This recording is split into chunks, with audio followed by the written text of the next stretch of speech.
it's just a terrible idea. Who thought of motor racing? You're burning dinosaurs to go around in circles.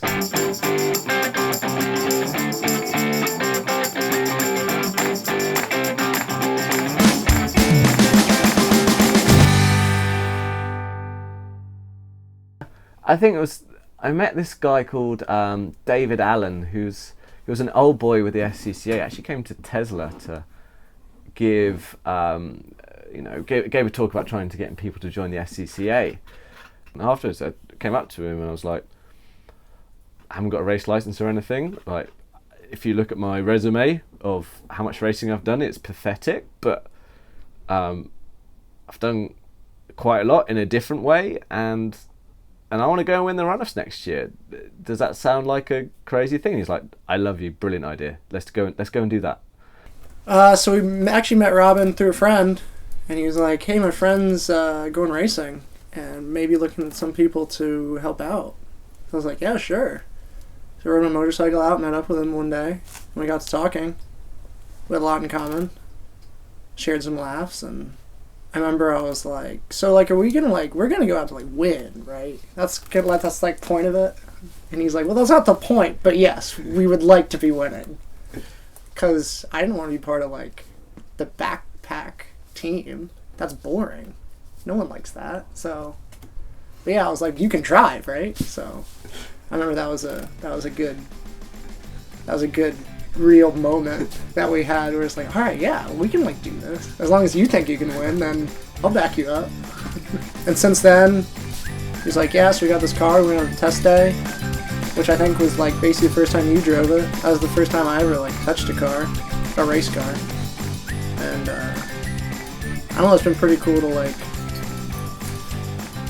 kind of get from the start and evolve together. And I think we've done that fairly well. Surprisingly well. So, yeah. Second in the country's not bad after, like, not really knowing anything. Do you remember the first race weekend? So the first race, we thought we had stuff sorted out because we'd done a few test days, which turned out to be, like, really different from race day. Because you actually have, like, a schedule on race day.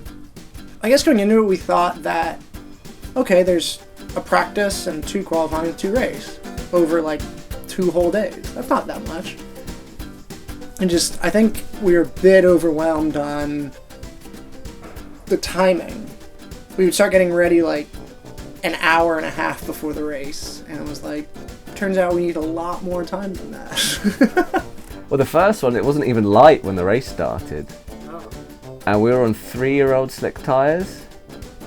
And, like, it took half the race to get heat into them in the, like, the hot dry, and it was just greasy as anything. Like, the sun, it was coming up. You were just getting blinded into turn 1 by the sun, and you had no chance of driving it. And we were like mid-pack or something like that, and we were late to the grid, so we were at the back of the grid, which was actually great.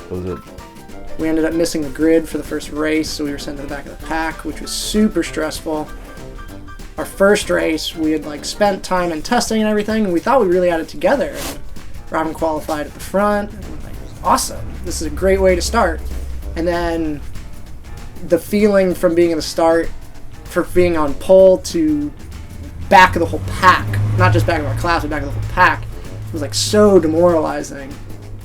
Luckily for us, it turned out good that he was in the back of the pack, because everyone up front was battling. And going into turn 2, about 5 or 6 people spun off the side of the track and going everywhere. Yeah, crashed in turn 2. By second turn, I was leading the class.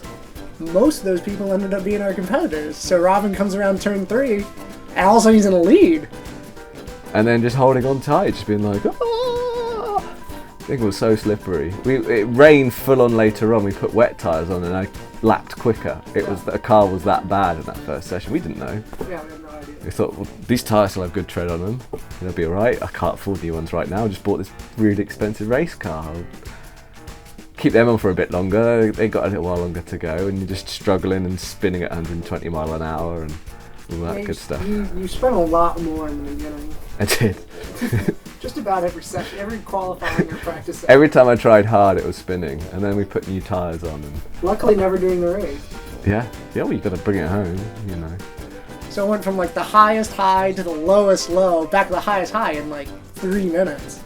And I think that was a really cool, and he held on to win that race. It was a really cool introduction to being on like a race team, where you like got to feel all those real like competitive emotions.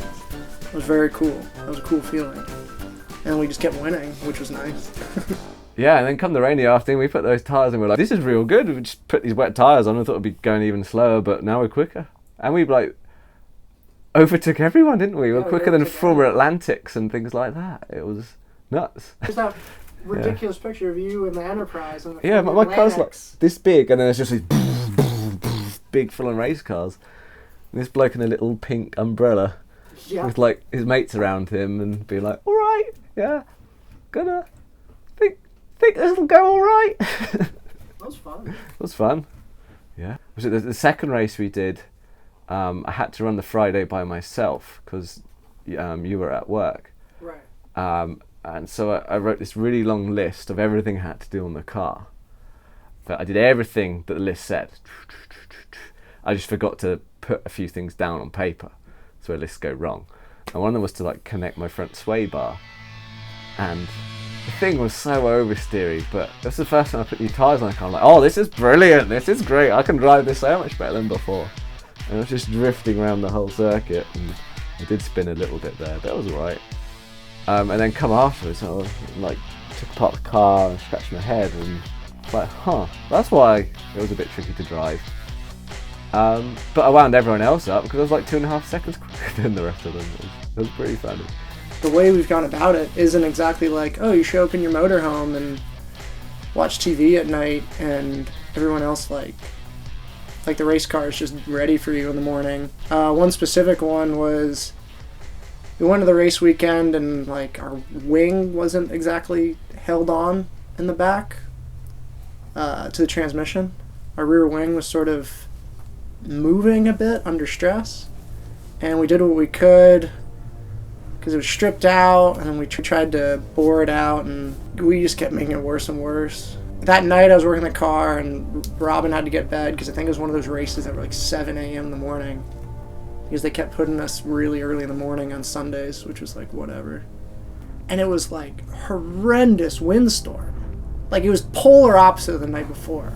Like I'm working this race, I'm working on the race car, and everyone else is in their tents, and the tents are like blowing all over the place. And I was finally able to get it finished so we could finish out the weekend with a wing that at least like stayed in place.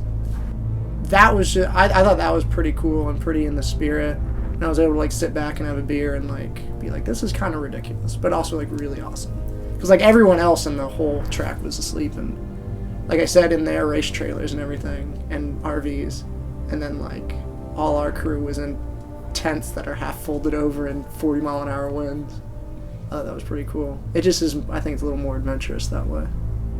I had this moment, you know, driving around the circuit and the sun was setting and you could just watch the car's shadow move around me driving around the racetrack. And for the first time thinking, I'm driving a proper race car here. This is everyone's dream. This is so cool to get this opportunity. And then going and expanding on that and seeing how far you can take it and being successful is just incredible. And it's just riding this wave of just awesomeness. It's a wave of awesomeness, and we're just going to ride it as long as we can. And I'm putting everything I can into this. Why not? You know, you only live once, and I know if I look back and I'll be like, oh yeah, that was good enough this one season. I did very well in club racing, and that was enough money spent on that. That'll be enough.